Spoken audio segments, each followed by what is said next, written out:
Fica conosco, isso que te pedimos. Amém. Salve a igreja com a paz do Senhor, amém? Amém. Quero agradecer a oportunidade, agradecer primeiramente a Deus. Quero agradecer aos meus pastores pela confiança. Quero agradecer a minha missionária, minha professora de milhões. Abram a Bíblia de vocês em 2 Samuel, capítulo 10, 11. Aleluia! Coisa linda!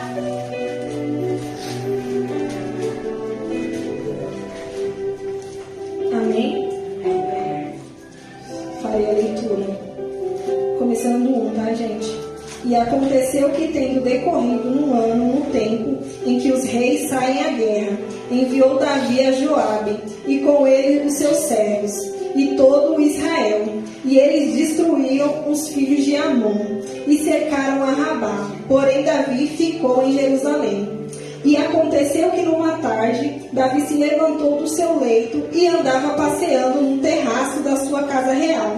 E viu no terraço uma mulher que se estava lavando. Esta mulher era muito formosa à vista. E mandou Davi indagar quem era aquela mulher. E disseram: porventura não é Batseba, filha de Eliã, mulher de Elias, o Heteu? Então enviou Davi mensageiros e mandou trazê-la. E veio ele e se deitou com ela, pois já estava purificada da sua imundícia. Então voltou ela para a sua casa. E a mulher concebeu e mandou dizer a Davi: estou grávida. Então Davi mandou dizer a Joabe: envie-me Urias, o Heteu. E Joabe enviou Urias a Davi. Vindo, pois, Urias, ele perguntou a Davi como passava Joabe, e como estava o povo e como ia a guerra. Depois disso, Davi a Urias disse: desce a tua casa e lava os teus pés. E saindo Urias da casa real, logo lhe foi mandado um presente da mesa do rei. Porém Urias se deitou à porta da casa real, com todos os servos do Senhor, e não desceu à sua casa. E fizeram saber isto a Davi, dizendo: Urias não desceu à sua casa. Então disse Davi a Urias: não vens tu de uma jornada, por que não desceste à tua casa? E disse Urias a Davi: a arca e Israel e Judá ficaram em tendas, e Joabe, meu senhor, e os servos do meu senhor estão acampados no campo. Hei de eu entrar na minha casa para comer, para beber e para me deitar com a minha mulher? Pela tua vida e pela vida da tua alma não farei tal coisa. Então disse Davi a Urias: demora-te aqui, ainda hoje, e amanhã te despedirei. Urias, pois, ficou em Jerusalém aquele dia e o seguinte. E Davi o convidou e comeu e bebeu diante dele, e o embebedou. E à tarde saiu a deitar-se na sua cama com os servos do Senhor, porém não desceu à sua casa. E sucedeu que pela manhã Davi escreveu uma carta a Joabe e mandou-lhe para a mão de Urias. Escreveu na carta dizendo: ponde Urias na frente da maior força da peleja, e retirai-vos de trás dele, para que seja ferido e morra. E aconteceu, pois, que tendo Joabe observado bem a cidade, pôs a Urias no lugar onde sabia que havia homens valentes. E saindo os homens da cidade pelejando com Joabe, caíram alguns dos povos dos servos de Davi. E morreu também Urias o Heteu. Somente até aqui, tá, gente? Pode se sentar. Glória! Eu acho que essa história é conhecida por alguns aqui, que vai contar o adultério de Davi. A cidade dele estava em guerra, né? E aí ele mandou o exército dele e ficou. E aqui conta que pela a varanda ele viu uma mulher. E ele perguntou aos mensageiros: quem é essa mulher? E responderam para ele: é mulher de Urias. Mas mesmo assim ele foi lá e pediu para os mensageiros trazer a mulher para ele se deitar. E aí depois ele mandou a mulher embora.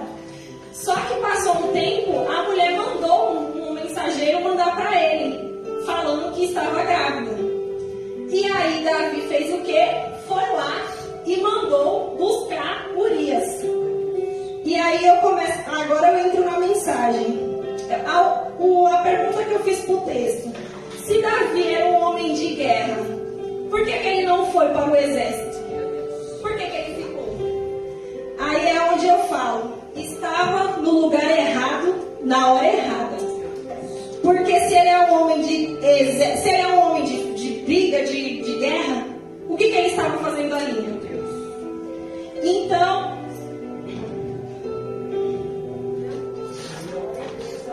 e não é assim na nossa vida. Às vezes, tem lugares que Deus mesmo fala, não vai. E mesmo assim a gente vai. E mesmo assim a gente quer estar. E tem horas que vamos estar de frente do perigo. E nesses momentos, o que temos que fazer? Lembrar quem somos. Aleluia. Diante de Deus. Aleluia. Na hora que os mensageiros falaram que era a mulher de Urias, ali ele devia ter feito o quê? Ele devia ter parado. Ele não deveria ter continuado. Porque em Mateus 5:29 vai falar: se o seu olho direito o fizer pecar, arranque o e joga para fora. É melhor perder uma parte do seu corpo do que ser todo lançado. Aleluia! Davi era segundo o coração de Deus. Ele sabia que aquilo estava errado. Que ele estava fazendo errado. Só que o que aconteceu? Ele deixou o poder. Ele deixou a vaidade, o desejo carnal tomar de conta. Na cabeça dele, ele pensou assim: eu sou o rei e eu faço o que eu quero. Então eu vou ficar com ela assim. E nas nossas vidas a gente precisa tomar cuidado com isso. De poder, de vaidade, gente. Porque vaidade é pecado. Vaidade demais é pecado. Ainda mais quando é espiritual, quando é esse tipo de coisa. Então, vaidade é pecado. E quando a gente coloca assim, se aumenta, ao invés de aumentar Deus, porque a gente tem que fazer assim, a gente tem que aumentar Deus e nos diminuir. Quando a gente se coloca em cima e fala, eu posso isso, eu consigo isso, você acaba se frustrando. Porque não é da forma que você quer, não é do seu jeito que funciona. E assim, você fazendo essas coisas, você acaba matando a sua alma e às vezes de outras pessoas. E aí é o que acontece: decisões erradas têm consequências terríveis. Davi fez algo que ninguém sabia. Só que ele esqueceu que o principal viu. Aleluia! Ou seja, você pode até esconder do homem, mas Deus não. Aleluia! Aí começou a aparecer as consequências de Davi. A mulher engravida, aí começa o plano diabólico de Davi. Porque ele não queria se desfazer da criança, ele se apegou na criança. Porque eu li o texto todo e não vi ele pensando em matar a criança ou desaparecer com a mulher. Então ele se apegou à criança. Aí o que ele faz?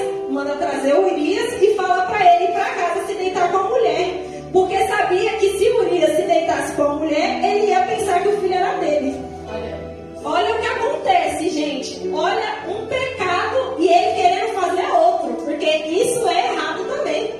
É uma mentira. Olha o que ele está fazendo. Ele está querendo enganar um homem que está na guerra, lutando por ele. Olha aí. Só que Urias tinha algo que Davi não teve com ele: lealdade e fidelidade. Aleluia! Urias não desce porque ele não achava certo ele dormir em casa e se deitar com a mulher, sabendo que o povo está em guerra. E ele fala isso diretamente para Davi. Aqui para mim, Urias quebrou mesmo Davi, né? Porque ele teve algo que Davi não teve por ele: lealdade e fidelidade. E a gente precisa ser igual a Urias. A gente precisa ser fiel e leal. Aleluia! E Deus coloca pra gente cuidar. A gente tem que ser leal ao nosso chamado. A gente tem que ser leal às nossas responsabilidades. Porque se o Senhor te entregou, é porque Ele sabe que você é capaz. Então você tem que ser leal e fiel a Ele. Porque quando a gente pede alguma coisa para Deus, Ele não faz, Ele não é fiel, Ele não cumpre as promessas, e a gente tem que fazer a mesma coisa. Se Ele deu, a gente tem que tomar para nós e fazer conforme o querer e a vontade dele. Aleluia! Aí não se deita, aí Davi deita novamente, faz Urias descer para casa, só que dessa vez ele embebeda Urias, mas mesmo assim Urias não desce.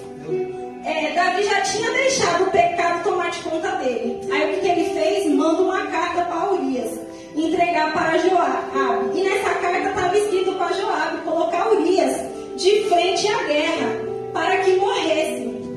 Gente, ele estava levando a carta da própria morte. E não abriu para ler, porque ele confiava tanto em Davi que não teve curiosidade nem para saber o que estava escrito. Porque eu mesmo, se eu estou indo de um lugar para outro hoje para mandar uma carta, o cara da guerra, eu acho que eu ia ler. Eu tenho certeza que eu ia ler, que eu sou curiosa. Eu sou Zé Povinha. E quantas vezes somos dessa forma? Depositamos a nossa confiança em homens, em pessoas, quando na verdade a gente tem que depositar a nossa confiança somente no único que deve a nossa confiança, que é Deus. Gente, não adianta a gente falar para uma pessoa se ela não vai poder resolver. O único que pode resolver é Deus. Aleluia! Glória a Deus. Morre, Davi toma Batseba como sua esposa, mas no capítulo 12, o profeta Natan repreende Davi e fala que por conta dele, do que ele fez, a espada não se apartará da sua casa e que o menino vai morrer. Davi, lógico, né? Ficou Davi nervosinho, né? Porque quem vai querer? Ninguém quer receber profecia ruim, né, gente? O pessoal só quer receber profecia boa, mas tem profecia ruim também, viu, gente? Então vigia. O menino nasce enfermo e Davi se tranca por dias em oração e em jejum para que Deus mude o decreto. Mas o menino morre, Davi sai do quarto, se troca e vai para a casa do Senhor adorar, porque ali ele se arrependeu verdadeiramente. Aleluia! Do que ele tinha feito. Porque vamos lá, nem a lealdade e a fidelidade, porque assim, na hora que eu penso assim, na hora que Urias falou tudo isso, que não iria descer para a casa dele, porque estavam em guerra, porque estava ali cuidando dele e tal, qual era de Davi? Porque se fosse comigo, ali eu quebrava o meu coração na hora. E eu acho que ali foi alerta, assim, como é que eu posso falar? Eu não tenho a dicção da vitória. Ali foi tipo um perigo, assim, para ver se Davi mudava o que ele tinha feito. Mas mesmo assim, ele escutando o cara, ele vendo que o cara era realmente fiel e leal a ele continuou o decreto, ele não mudou o decreto. Olha aí! Então, porque se ele não mudou o decreto, por que Deus teria que mudar Olha aí! o que havia dito? É assim que acontece. E assim acontece mais e mais tragédias na família de Davi. Porque se você for ler mais os outros capítulos, acontecem muitas coisas por causa de um erro dele. Gente, a gente tem que vigiar, porque às vezes a gente pensa que a gente está na igreja, que a gente é o querubim, o querubim fala? Que a gente é o querubim, e não é assim. A gente tem que vigiar, a gente tem que orar, a gente tem que jejuar. Aleluia. A gente tem que estar atentos a tudo. E a gente tem que orar, gente, não é só quando tudo está ruim, né? A gente tem que jejuar, não é quando tudo está ruim. A gente tem que orar e jejuar mais quando está bom. Aleluia. Tá vendo que uma escolha errada sua faz parecer você e sua casa? Meu Deus. Davi era segundo o coração de Deus e errou. Não pense que estamos ausentes disso. A gente precisa se examinar todo dia. Para Aleluia. Deus afastar as coisas que nos tirem do seu propósito. Olha aí! Porque a gente precisa entender que tem provas que passamos que é para chegar no propósito de Deus. Como que eu provo isso? Em Mateus 26, Jesus fala que um dos teus discípulos irá trair. Mas isso fazia parte do propósito. Porque se ele não tivesse traído, ele não tinha morrido na cruz por conta de nós. Hoje a gente não estaria aqui. Gente, Jesus morreu, o véu foi rasgado. A gente tem liberdade para conversar com Deus. Aleluia. Da forma que é hoje. Então a gente só não fala com Deus hoje em dia porque a gente não quer. Porque a gente pode conversar com Deus num louvor, numa oração. Antes eu achava que era só oração, mas hoje em dia é oração, é palavra, é louvor. Aleluia. Deus fala conosco em todos os momentos. Não é só em profecia. Tem gente que às vezes vem, né, assim pra igreja pensar, não, Deus vai falar comigo, não sei o quê. E às vezes Deus não vai falar diretamente, não vai mandar um profeta aí diretamente a você. Ele vai falar com você no louvor, se você estiver atento no culto, claro. Ele vai falar com você no louvor, ele vai falar com você na palavra. Ele, às vezes até uma profecia que foi entregue para a irmã é uma resposta para você. Aleluia! Por isso também, então eu recebo também. Meu Deus. Glória a Deus. Então, hoje, gente, é culto de Santa Ceia. Hoje é dia da gente, quando a gente chegar em casa, a gente se examinar. Se examinar e vigiar e fechar todas as brechas. E ser como Urias. Ser leal e fiel com Deus. Ser obedientes com aquilo que Ele depositou sobre nós. Se apegar mais à palavra. Orar, jejuar. Porque é a arma do crente, gente. A arma do crente é oração, jejum, isso aqui, ó. Isso daqui. Se você pegar um versículo da Bíblia para ler todo dia, aquilo ali já dá um alívio, aquilo ali já é os princípios. Isso daqui é os princípios da Bíblia, gente. Não adianta querer ter intimidade com Deus, só vindo nos cultos e porque Deus no pessoal. Aqui é muito fácil a gente servir a Deus, né? Aqui 2h30 é muito fácil. Mas a gente tem que servir a Deus lá fora também. Aleluia! Aqui dentro, a gente precisa ser lá fora também. Glória a Deus. Eu não estou falando só da gente, corpo de ovelhos, mas todo mundo, porque todo mundo, Deus dá essa liberdade para a gente ter intimidade com Deus. Então que a gente não venha perder isso. Porque, gente, Deus entregou o único filho dele. Olha aí. Para morrer por nós. E a gente ainda é tão ingrato que às vezes a gente não agradece. A gente não agradece, a gente reclama e não vê. É uma coisinha assim, a gente já quer derrubar o mundo. Ah, não, eu não vou mais não, eu não vou fazer mais nada. Gente, Jesus, ele era o Espírito aqui na terra, ele era filho do Altíssimo. Ele poderia ter saído daquela cruz, mas ele não quis, ele sofreu tanto por nós. Aleluia! Hoje nós estamos aqui, e mesmo assim a gente é tão ingrato. Então, gente, que a gente venha jejuar mais, que a gente venha orar mais, que a gente Aleluia! venha ser obediente com aquilo que o Senhor coloca nas nossas mãos, que a gente venha viver o propósito dele. Gente, olha, eu vou contar um testemunho aqui que é poucas pessoas que sabem. E quando eu falo de propósito, porque a gente tem que tanto saber quando é consequências, porque aqui ninguém é santo, todo mundo sabe que erra, que falha, que tem as suas consequências. Mas tem coisa que é propósito. Eu nasci no berço evangélico.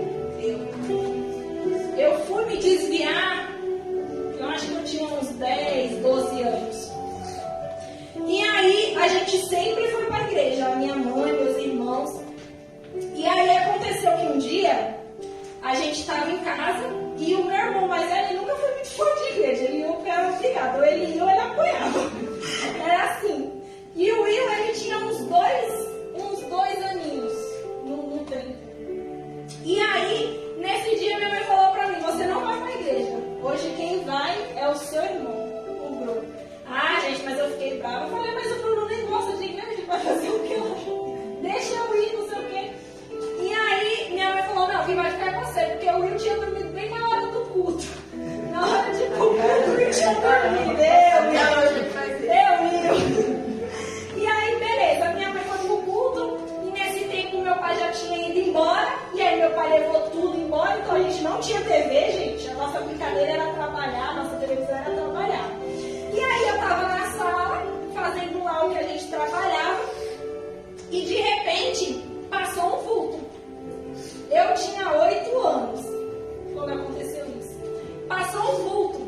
E naquilo que passou o vulto, eu continuei bem de boa aqui, bem tranquila. E aí passou um vulto. Quando passou esse vulto e eu olhei pro Will, eu não tava vendo ele. Eu tava vendo outra coisa nele. E aí uma criança, gente, como que a criança chega para repreender alguma coisa que criança tem medo de tudo. Eu até hoje tenho medo de muita coisa ainda. E aí o que acontece? Eu escutei uma voz,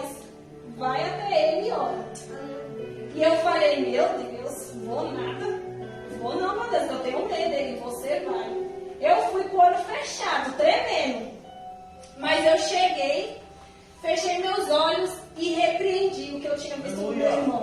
E aí, quando o pessoal fala de batalha espiritual, é uma coisa que eu entendo muito, porque foi a minha primeira batalha espiritual. Porque quando eu estava orando, eu escutava a voz do inimigo falar para mim: hoje eu levo seu irmão. Meu Deus. E aí eu escutava uma voz no meu ouvido e uma voz na outra. A outra falava que ia matar e a outra falava: ora.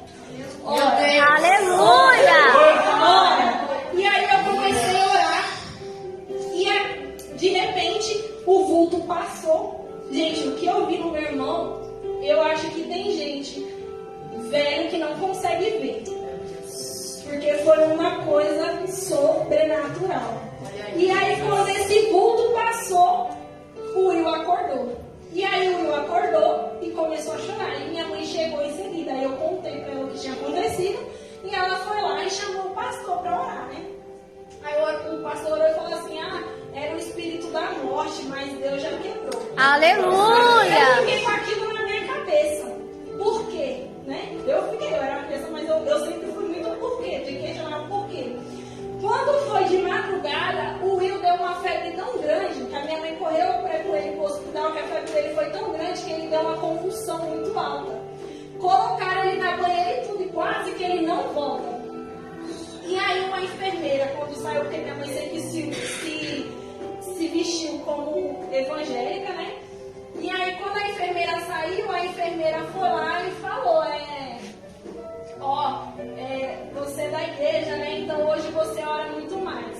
Porque se o seu filho está vivo hoje, é por conta dos Deus que você serve. Aleluia. E aí eu fui na igreja com Deus testemunho, mas aí eu perguntei pro pastor: mas por que com o meu irmão? Aí ele falou: porque é certo, né? A sua mãe é da igreja, que não sei o quê. Mas aquilo não me contentou. Não me contentou. Parece que não entrava na minha cabeça o porquê. E aí quando eu voltei para a igreja de novo, que eu vi o Will sendo ungido, Olha aí, Jesus. ali foi o momento que Deus falou comigo: tá vendo aí? O propósito. Glória a Deus. Aleluia. Se eu não tivesse, foi a última força que Deus me deu antes de eu sair da igreja, quebrar o laço. Porque se eu não tivesse quebrado o laço, não tivesse força para orar, hoje em dia eu não estaria aqui. Olha aí, Eu estou aqui. Foi muita emoção, meu irmão. Aleluia. Depois que aconteceu tudo isso, eu entendi que aquilo era um propósito. Na nossa vida. Por isso que eu estou contando esse testemunho aqui, gente, porque muitas das vezes acontecem coisas na nossa vida que a gente não entende o porquê que aconteceu. E às vezes na primeira oportunidade a gente quer desistir, mas a gente não pode desistir daquilo que o Senhor prometeu. Aleluia. É porque meu irmão levantou a mão, porque ele era o único evangélico da casa. Eu sei que foi muitos joelhos dobrados para mim estar aqui, e eu creio que a minha família pode. Então, gente, a arma do crente é oração. Aleluia. Não, mesmo que esteja difícil, não desanime. Confie no Senhor, porque o Senhor ainda faz. Ele sempre promete, Ele é o patrão. Glória a Deus. Aleluia.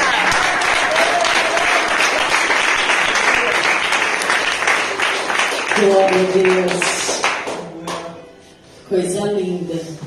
Vocês estão entendendo o que o Senhor está falando desde o início do culto? Que Ele vai resgatar a sua casa. Aleluia. Ele vai resgatar a sua família. Desde o início, Jéssica, do culto, Deus está falando. Deus está operando em nós, mas Ele também está dizendo que Ele está operando em quem está lá. Ele também está dizendo que Ele está operando na vida daquele que não está aqui. Porque isso é uma verdade. O Will, ele é meu genro e eu sempre compartilhei de ver a busca dele pela casa dele, pela família dele. E hoje, vendo a Tiele aqui, foi pra gente uma coisa assim, vamos dizer, inesperada. Porque a gente está tão acostumado a lutar por alguém, e aquele alguém nunca vir, que tem hora que a gente até desanima só. Só que ela veio por ela mesma Ela chegou, ela ficou, a gente estava até conversando hoje, já tem 1 ano que ela está aqui, 1 ano que ela está na presença do Senhor. Fomos atrás da Emily, tá aqui, que eu falei para ela que se ela sair agora eu pego ela de cacete, vai ser de cacete. Porque esse ano eu falei, eu não perco mais ninguém. Eu falei, todos aqueles que chegaram, eu não perco mais nenhum. Todos aqueles que chegaram, nós vamos lutar para fazer com que permaneçam sobre este lugar. E o Senhor está dizendo, ore pela sua casa, ore pela sua família, ore pelos seus. Ah, pastora, mas aquele que está lá, aquela que está lá é tão difícil. É esse daí que Deus gosta. É esse que Deus gosta. Porque o povo tem um dizer aí fora que fala assim, que o pau que nasce torto, morre torto. Pois eu conheço um carpinteiro que ajeita. Eu conheço um carpinteiro que faz de novo, Jéssica. Eu conheço um carpinteiro que ele pega, meu filho, ele desentorta, ele faz novo, ele faz peça nova, ele cria, ele recria, ele faz todas as coisas. Ah, mas o vaso está quebrado, está rachado, mas está na mão do oleiro, ele cuida, ele faz. Então o Senhor está dizendo, não desista, não desista. Eu não sei por quem você está orando, por quem você está pedindo, por quem você está clamando, mas o Senhor está dizendo, não desista. Aleluia. Continue. Desliga a live aí, né?